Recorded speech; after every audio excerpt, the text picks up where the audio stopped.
Hey everybody, welcome back to What Self-Care Looks Like. I am Brittany Elliott. I am a self-care and mom life management coach. I help working moms create simple, sustainable self-care routines that help them reconnect with themselves and improve their overall wellness.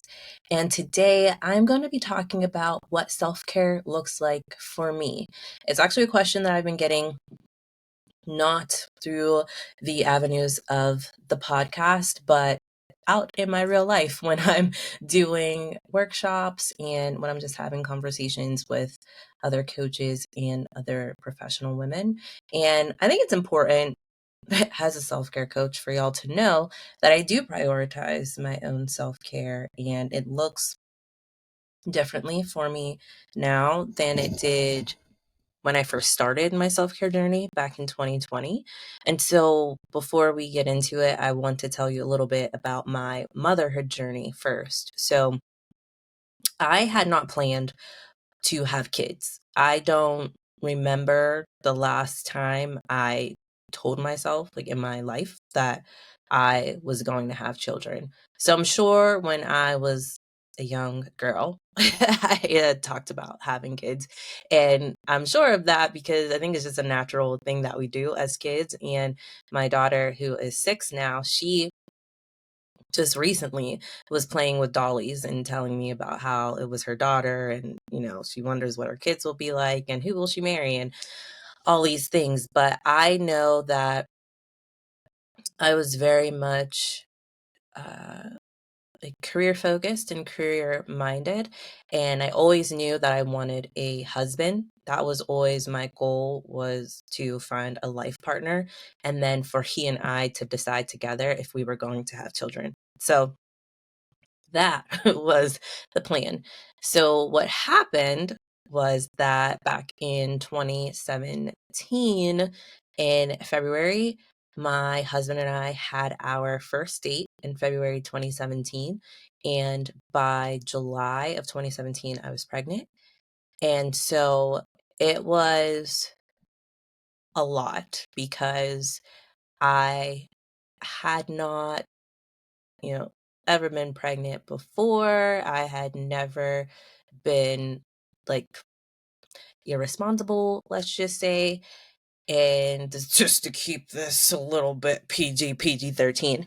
And so I was really like shocked and surprised. And I was really hard on myself the whole time that I was pregnant because of that. And just thinking about, the decisions that I made and how could I be so dumb to get pregnant and what am I going to do now? And that had nothing to do with my husband. At that point, I already knew that I loved him. I knew that I had wanted to be with him. And we had already talked about marriage a little bit at that point, but it definitely was a surprise to be pregnant. So then we got engaged in February of 2018 and had our daughter a week later. And in between that week, we moved into an apartment together. So we started living together for the first time, and we were becoming parents. And I had really struggled all throughout my pregnancy because I had just been speaking very kindly to myself. So I had not used that time during pregnancy to really connect with my daughter, to really connect with the idea of becoming a mother, or to learn how to thrive in during pregnancy or how to thrive once I entered motherhood. And um some of that, looking back, was just me not talking about what I was feeling and putting out there what I needed from the people around me, or to be able to say, like, oh my gosh, I'm feeling very rattled by this idea of having a child. Because at the same time, everyone in our life was just so supportive. His parents and his, cousins and family, like my parents and my siblings and everybody, were just so supportive. It was almost like they had been waiting their whole lives for us to have a child. It was very nice. It was nice, but it was also overwhelming for other people around me to be feeling so much joy, and for me to be feeling so much shame / discomfort with the whole thing. So once she was born, it was super challenging, and I felt deeply inadequate. I felt the most inadequate I have ever felt in my life.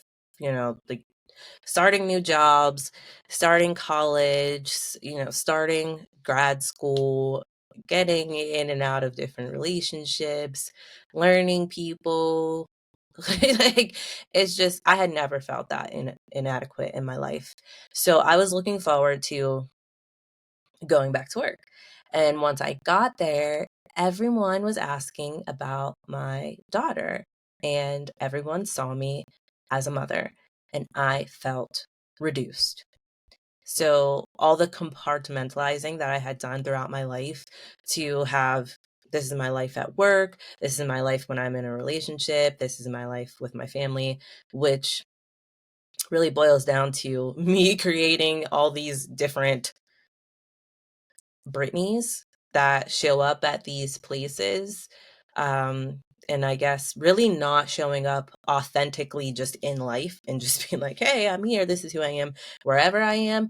I mean, I was just younger at the time and thought that it was best to have like a little bit of more of a separation, and then sometimes having blurred lines. So that all collided though in motherhood for me.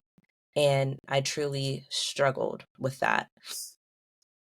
So in 2019, we got married. And in 2020, while my husband and I were house hunting, the pandemic started at that point. And I had no choice but to slow down.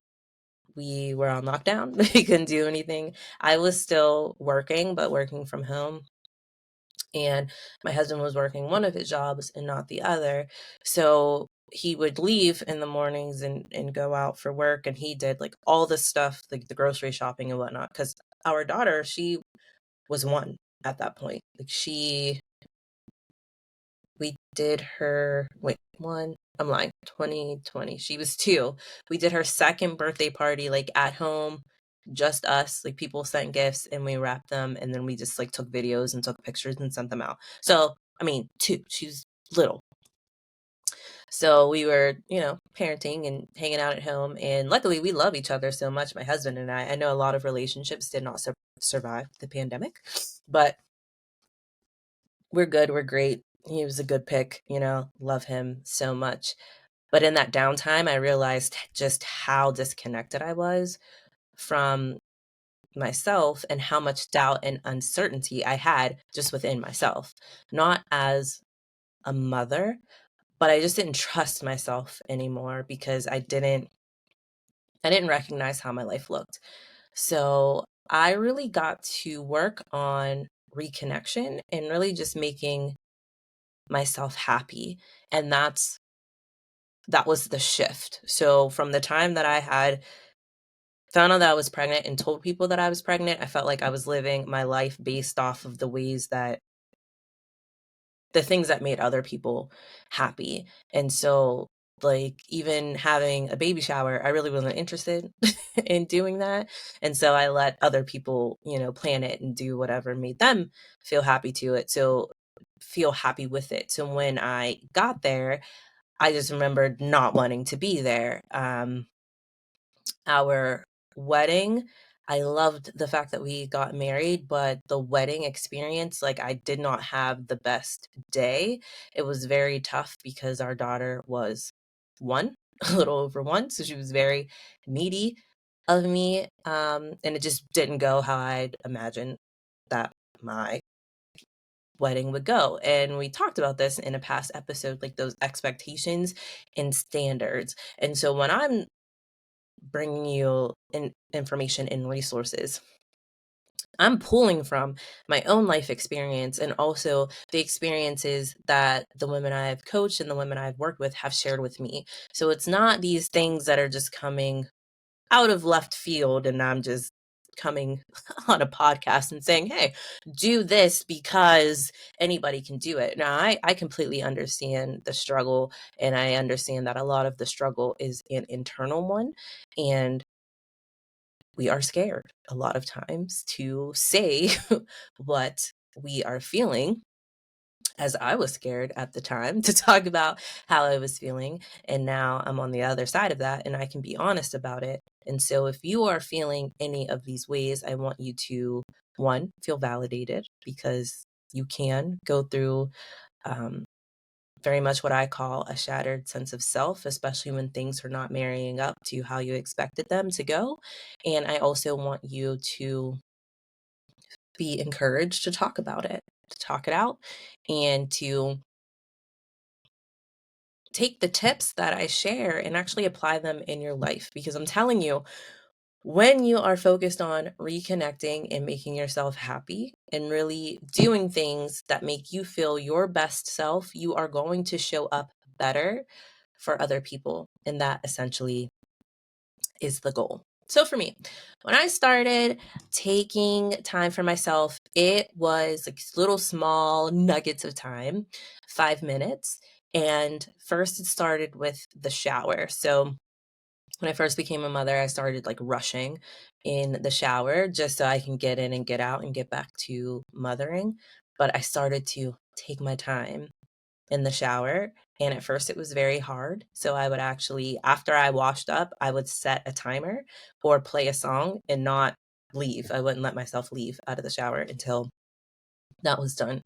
Once I got comfortable with taking time for myself in the shower and really like decompressing in the shower, which is something I used to do all the time before I became a mother, it was just take time in the shower to decompress and set my intentions and fall into my bedtime routine or really get encouraged in the morning. I had deprived myself of that for some years. So I got back to that. Once I was comfortable with that again, then I added in journaling. And journaling was something that I had done, like, I'd say religiously since I was in like third grade. I think I got my first diary in the third grade, and I still have it. Like, I have every single journal, diary, book that I've used to write my thoughts in. My whole life, I have it boxed up. And there was a time in my life that every year I would go back and read, like the past year. Like, I was very much committed to like personal growth and really uncovering like where my bad habits were and thoughts, like how did I get myself into those situations, what can I do differently. So I was very much connected with myself. That's what I'm trying to say. So I added journaling back in. Then I added a regular skincare routine because I had used to have a skincare regimen. I actually worked in the spa industry for many years, so skincare was very near and dear to me. And once I became a mother, I stopped doing that, so I got back to it. Now, I'm not saying that I thought that being a mother meant that I could not do these things. I'm saying that when I became a mother, I stopped doing these things, which is different. It's just what happened. But I think that motherhood is a role, and I wore it as an identity, and that's where I went wrong. So I have righted the ship, and I'm going to help you right the ship as well. So once I added my skincare routine, then I started prioritizing movement. And I was, doing yoga, I was going on walks, I was like doing workouts. I would do like walk at home workouts. I'd pull them up on YouTube. And then my mom actually had some DVDs from when she did walk at home. And I remember she used to do those when we were younger. So I did very like low intensity type of movement things. And I was able to, because we were in the pandemic, spend a lot of time with just like the three of us, our little family of three, without feeling obligated to be other places, which is something that I'm grateful for because of lockdown. So I actually learned that I was really happy with my life overall but I couldn't recognize or appreciate it if I continued to allow that disconnection to really fester or become a cycle. So self care became a way of life for me. And once I saw myself through that shattered sense of self, I started asking my mom friends if they'd ever felt like they'd lost themselves in motherhood. Really started asking the question, how does motherhood make you feel? And not me saying, how's your day? And them telling me about their kids, but really, like, what is in your mind? What is that thing that you won't say? Like, let's talk about it. And they had felt lost at times in their motherhood journey, and they did feel like it wasn't how they'd expect it to be, and that there were things that they were struggling with, but just didn't feel comfortable talking about. And look at us. We were all just a bunch of moms feeling the exact same way for different reasons and not feeling like we could lean on each other, even in friendship, to talk about it. So I had started telling them about, the process that I had essentially built, spending 5 minutes each day focusing on my overall wellness. And they loved the idea and they found it very impactful. And they started doing that, just spending like 5 minutes every day doing little things. And then we would text each other and say, like, this is what I did today. I feel so much better. And we all had, told our husbands about it. And they were very supportive of not wanting us to feel disconnected and wanting us to feel like as vibrant women, the vibrant women that they fell in love with and made children with. They wanted us to feel like that. So we had the support. And so once I had that clarity and reassurance, I packaged it up and started coaching mothers. So that's where Back to You in 5 came from. It's getting back to yourself in 5 minutes a day by prioritizing 5 wellness points. And that's all I knew. That happened in 2021. I was just like, I'm going to start doing that. And I did. But it has been great. And so the cool thing about that, though, is my business is a part of my self-care routine too, because it pained me so much to know that women, and I love women so much, that we were becoming mothers and then losing ourselves in that process. And it just broke my heart. And I would not stand for it. So now I'm going to break down what I currently do for each wellness point. That was a lot. A lot there. Um, Thank you for hearing my story. But I'm going to tell you what I do specifically for each wellness point.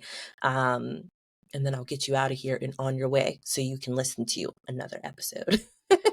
So, social wellness for me is time with my husband, daughter, family, friends, and engaging in meaningful conversations at work, which you spend so much of your time at work. And especially if you work in a place where you actually go into the office, I go into the office and have been going into the office for a long while. I understand that there are companies that still have not brought their employees back to work. I was back to work in the office in 2020. I feel like as soon as the lockdown actually got lifted, we went back to work at least one day a week in the office, and then we were just back.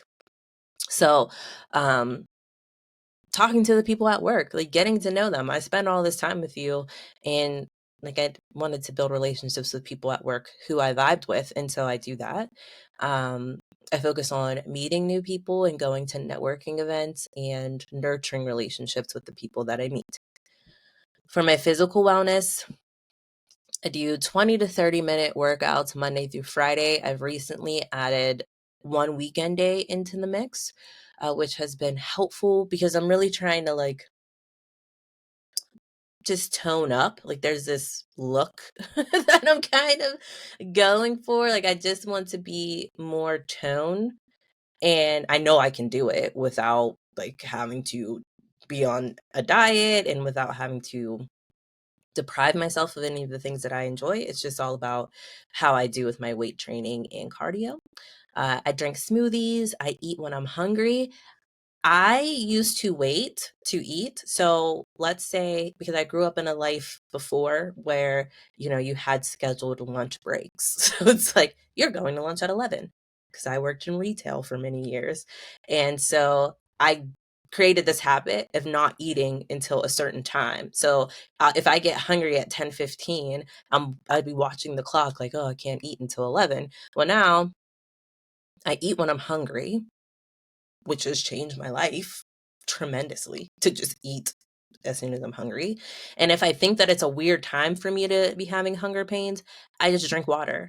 And if hydrating myself doesn't make it go away, then I know I'm truly hungry. Um, and if it does go away, then I know I was thirsty. So drinking more water is a thing.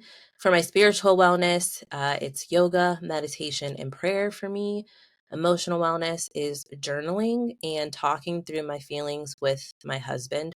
Of course, I put a lot of aspects of what I'm going through, the challenges I've overcome in the podcast, which I'm happy that y'all get to hear, but it's not really an exchange when I do it that way because you aren't able to talk to me in real time as I'm recording. So I do that through getting my feelings out with my husband. He's my sounding board, and I have, friends and my buzzin, who I mentioned in episodes in the past, my best cousin. She and I talk about a lot of things. And my brother, my older brother, he really supports me a lot. He and I were 6 years apart, and he has two sons and lives out of state. And then I have the one daughter. So we talk about a lot of things. We talk about philosophy, we talk about parenting, we talk about yoga, we talk about different foods. Like, he's just kind of my person for that. And sometimes we just call each other and we're like, tell me about your day. And he'll tell me about his day. And I'm like, all right, love, you gotta go. So he's just really solid person. Love you. And for my intellectual wellness, I read one book each month. I try to, um, on average. And by read, I'm typically listening to something and reading something at the same time. So it averages out to be one book each month. I'm slowing that down slightly because I just read this really amazing book that made me want to take action, like a lot of action. And so I'm taking the time to implement a lot of the things I learned from that book before I pick up something else. I join workshops for my intellectual wellness to learn new things, learning new things to be better at my coaching business, doing things to become better at my work job where I go into the office, always learning how to be better in my relationship, be a better mother. Um, I go to museums and I tend to travel pretty often. Like, last year we took at least one trip, like one trip per quarter. This year we're probably going to take three bigger trips this year, which is kind of close to our once a quarter type vibe. So today, where I am now, my self-care is way more elaborate than it was back in 2020. But at its core, it's still built on simple and sustainable self-care activities that bring me joy. And really, self-care is about protecting your well-being and happiness. And so I always ask myself, what am I doing today that protects my well-being and happiness? And that's really all it is. It's that simple, and we overcomplicate it a lot if it doesn't look a certain way. Remember what I said in the past about your standards. So if you, or your expectations, if you expect self-care to look like a, a trip, weekend getaway, a day at the spa, and then you're not getting that, you're setting yourself up to be disappointed.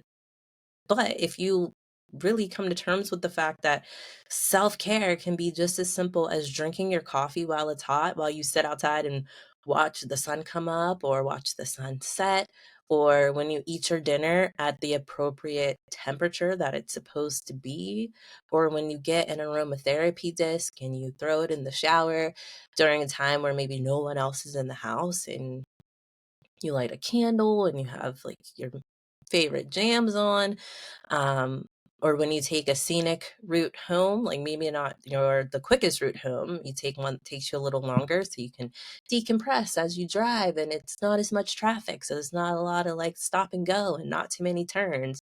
That kind of stuff is self-care because it speaks to how you would like your life to be. And if you're the type of person who really thrives on doing a lot of things and having a schedule that's packed with um a lot of like social activities and being very involved with the activities of your children, like if you put them in a lot of sports, like if every time they're interested in a sport you sign them up in it and you know that you're going to love it because you want to be involved in the boosters and all of that, then that is your self-care. And so when someone says to you, "Hey, what do you do for your self-care?" Say that. Like, I am on my kids' basketball boosters. I love it. We're in the process of designing new t-shirts. We have a fundraiser coming up. Please support us. Like, it is completely okay that doing things that just so happen directly support your children gives you joy and is your self-care activity. That's fine. So often women think that it's not self-care, and this is going by, people I coach, that it's not self-care because it has something to do with their children, right? But I know people that were athletes their entire life, all the way like since we were in elementary school. Like, do you not think that them becoming the coach of their daughter's soccer team is not their self-care? Like, they're living for this. Like, they love that. So self-care is personal. You really have to do what's best for you, whatever it is that protects your own self-care and happiness. I understand that it is tough. I'm a full-time um, employee. I'm me. I'm a wife and a mom and a daughter, and I have a business and I have household tasks and all the things. So I know that it gets tough, but tough doesn't mean impossible. Tough means you have to be organized and align your priorities with your values. And I completely understand that sometimes you need just a little extra push and support to get this done. So head on over to backtiyouin5.com/30 days. I did create a 30-day self-care routine for you. You will get 30 days worth of emails. So every day you will get an email of an activity that will help you feel more connected to yourself, and it will improve your overall wellness. It will address each wellness point. So after 30 days, you will feel more fulfilled in each of your wellness points, and you will feel more connected with yourself. And that is truly the goal. So it's $5. Each activity is what? 5 minutes a day, because that's what I do. It's very on brand for Back to You in 5. So head over and grab that. As always, I appreciate you being here, listening to my story and getting these tips. And I will talk to you so soon. See ya.